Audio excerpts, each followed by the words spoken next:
Hello everyone, I'm CoolGuy, welcome back, and today I want to take an in-depth look into the new exotic hand cannon, Eriana's Vow. We're going to talk about PvE and PvP application. This is obtained through the Season Pass at level 35. You get it immediately if you bought the Premium Pass. Now I do want to start off by saying that I am loving this exotic, and I feel that there's a lot to learn in this review. I've spent a lot of time with it. It's a rare case of a Destiny weapon that can excel in both PvE and PvP. It has multiple uses, so there is a lot to talk about. It's very unique. It's something we haven't really seen before. I'm going to talk about PvE, PvP usage, loadouts, class builds, ways to get more ammo, ways to one-shot in PvP, and some more things. There's a lot of things you can do with it. I'm going to do the review, give you the information, that way you're armed with it, but at the end, I do have some closing thoughts on a personal basis with it. Eriana's Vow is an energy hand cannon. It has a scope, it has max impact, range.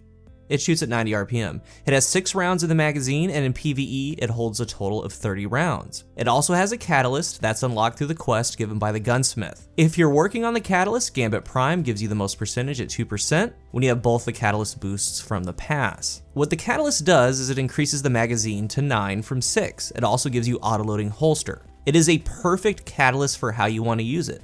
For the perks, its first exotic perk is Death at First Glance. Bonus damage when aiming down sights on the opening shot of attack. The bonus is preserved if the shot deals precision damage or strikes an elemental shield. The other exotic perk that goes with it, Looks Can Kill. This weapon fires special shield-piercing ammunition. It comes with a scope. Before we get into the perks and how they work together, let's first talk about how to get more out of Eriana's Vow. That starts with your reserves and scavenger. In Armor 2.0, hand cannon perks are found on the Void chest piece. In PvE, again, it has a max of 30 rounds at base. If you add one hand cannon reserve perk, it gives you a total of 34 rounds. If you add a second reserve perk, you now have 38 rounds. In PvP though, is where it gets really interesting. These work there as well. At base, you start off with 4 rounds, and that's decent for it. I've used that for a while. It felt okay in the Crucible. But when you add a reserve perk, you now start with 5 rounds. That's a lot better, but it gets even better when you add a second reserve perk. Because when you run double reserves, your starting ammo is 7 rounds, 1 full mag and 1 in the reserve. And I'll get back to this in the PvP section. It's very important, but back to the perks. With Death at First Glance, bonus damage when aiming down sights on the first shot of attack. Bonus damage is preserved if you keep landing precision damage or strike an elemental shield. This perk goes up on the screen when it's active, but you don't really have to pay attention to that. When the perk is active, the actual inside of the scope turns red.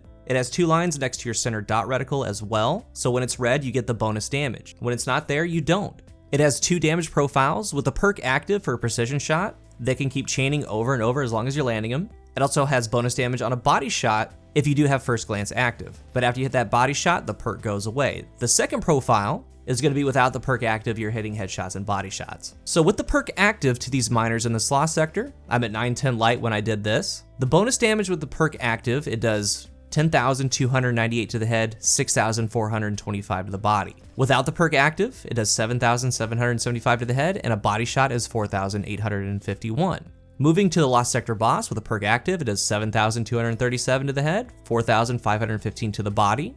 Without the perk, it does 5,463 to the head and 3,409 to the body. In all areas, when First Glance is active, the perk grants just about 32.5% more damage. In PvP, when the perk is active, it does 164 to the head, 103 to the body. Without the perk active, 124 to the head and 78 to the body. Again, it grants about the same, 32% more damage. The second perk does a lot as well. It might do a lot more than you think. It's something to keep in mind now and with future encounters. Looks Can Kill, this weapon fires shield-piercing ammunition. So shield-piercing. Here are some of the things that it can take out. Take a look in this Lost Sector. The Knight throws up his Darkness Shield. The Eriana's Vow penetrates that. So in certain activities, it can be very handy. Or when a Knight's rushing you with his shield up, the Eriana's Vow destroys that shield. It disintegrates it. The Phalanx Shields, it shoots through them, but not the Taken Phalanx for whatever reason.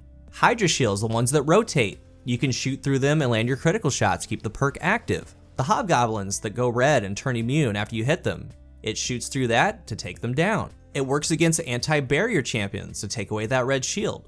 And as far as the elemental shields themselves, remember that the bonus damage is preserved when you hit the shield. So you can keep hitting it, you're always going to be having the bonus damage, you break it, and still have the perk. You then have to start landing your crits. It's very good against any shield, and in the background you've been seeing an arc shield, and it's obviously very good against solar shields. Like in Gambit Prime, the solar captain blockers that spawn, it can do really well. As far as shield breaking, down in the comment section share some more shields that you've seen or noticed. But the point so far is that in PvE, it does have a lot of utility. Just remember some of the shields that the Vow bypasses now and in future encounters. When it comes to the best way to use it, there's really not a wrong way or right way. Remember things like it always retains the perk when you hit an elemental shield. It's very good at that, quick and easy. In situations when you see a shield, you can draw it out, take the shot to break it, switch to your kinetic or your heavy to take them out, or you can just keep the Vow out and keep hitting him with it. That's why the increased magazine to 9 with autoloading holster as the catalyst is near perfect for it. You can keep doing those swaps and it's going to reload in the background, or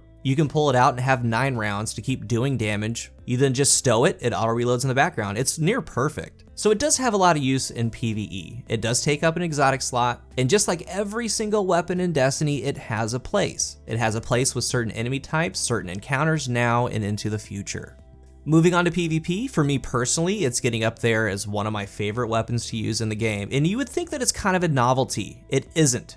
It's going to sit you down if you aren't paying attention. There's also numerous ways to utilize it, and the first things first, set yourself up for success. Double handcannon reserves and avoid chest piece to spawn with 7 rounds. And in this PvP section, I'm going to be going over things like pairings, one-shot builds, as well as overall usage. And remember, it's doing with the perk active, 164 to the head, 103 to the body. Without the perk active, 124 to the head, 78 to the body. That's big chunk damage. And when you hit an enemy with that in the Crucible, they have to stay back. I'm sure that you've been running around and have already been popped by it. It doesn't feel good. But a couple things about it. First, it's an extremely good team shot weapon. If you're with a teammate, you both see an enemy at the same time and start shooting, that enemy's deleted. Because in that team shot setting, you're either going to get the final blow or the assist consistently, especially if you land that first glance headshot, the big headshot. The second thing is it's an extremely good peek shot weapon. It's actually a nightmare peek shot weapon, kind of like a bow, but way better. Going in and out of cover, taking the shot, not giving your enemy too much to shoot at.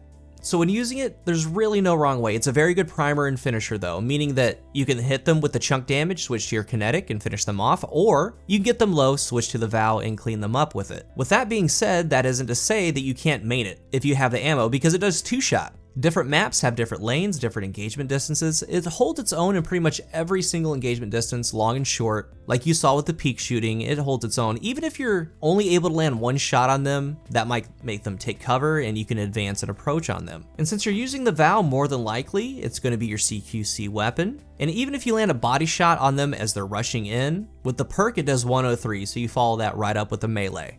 With pairings, depending on platform, there are multiple options: a hand cannon, a quick draw pulse, an SMG. I've been using a hand cannon mostly, but just use whatever you're comfortable with. And before I get into builds and pairings, I just want to reiterate, it's a very good 6v6 weapon. From what I've seen, it's like the old icebreaker meta at times. You can't just run out in a lane because an Eriana's Vow shot's gonna find you. For each character, here's some of my favorite things to run with Eriana's Vow. There are others, and I encourage you to share them down in the comment section. Aside from the Hunter subclass, I do want to point out that when using Eriana's Vow, I personally go for one-shots. That's one of the big things you can do with it, and that's something that really sets it apart. The scope makes you have ease of use, so don't worry about the recoil. It resets to the center of your screen. First up, the Titan. There are a couple ways that one-shots that I like personally. As you saw in the opening clip, the bubble with Weapons of Light is able to one-shot. And when I talk about one-shots with Eriana's Vow, that's what I'm working to do when I'm using it during a game on these subclasses. With the Bubble Titan, I just make sure I'm in a good position for it. And with the Bubble Titan, you get 1 to maybe 2 bubbles per game. Now the second one is going to be Bottom Tree Striker with Frontal Assault. I run the Skullfort with it. When you get a melee kill, that grants Frontal Assault increased damage and stability. Eriana's Vow will do 197 to the head.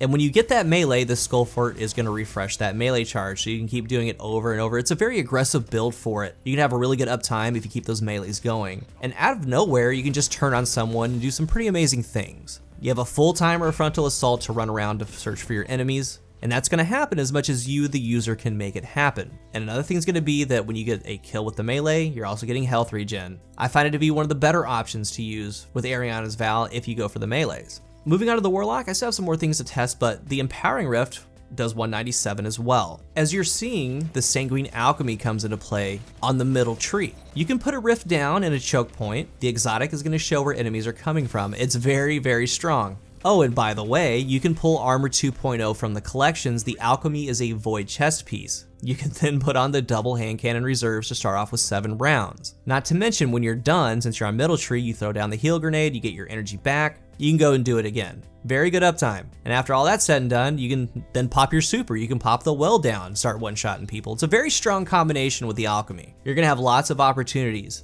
The next one that I'm going to explore is going to be the Vesper Radius, but I'm having way too much fun with the Alchemy. If you guys try it, let me know how it does. But for the Hunter, they don't really have any one-shot capabilities, but they do have the Lucky Pants. Running double hand cannon is really good. You can pair it with anything you want. A Rampage 110, like the Duke, to clean up, then 2-tap, an Austringer. But if you don't want to run hand cannon, you don't have to, because it's still going to work with Eriana's Vow. Pull it out quickly, get the shot. It's not fancy, but it's very good.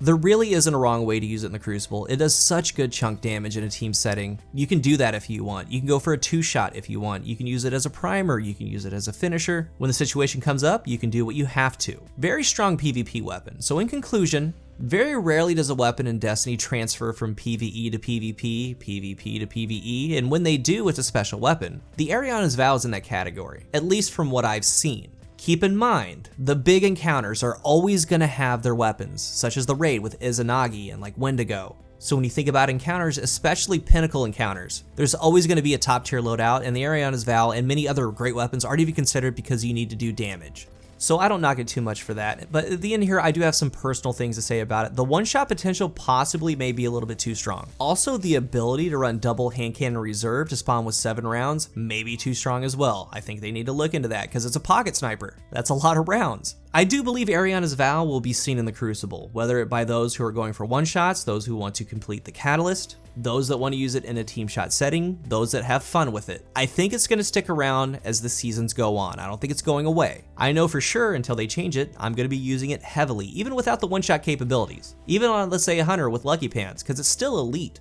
In PvE, it has its place. It has a number of good things there as well. So use it when the situation complements it. The goal of the video was to show how to best utilize in both PvE and PvP, and remember, when showing things like PvP, even though you're seeing it firsthand from my point of view, these are also things you need to look out for going against. If you're new to the channel, remember to hit the subscribe button. If you are subscribed, thank you so much for your continued support. What do you think of Eriana's Vow? That goes for PvE and PvP players. Let's talk about it in the comment section. Thank you guys so much for watching, and until the next one, I am CoolGuy.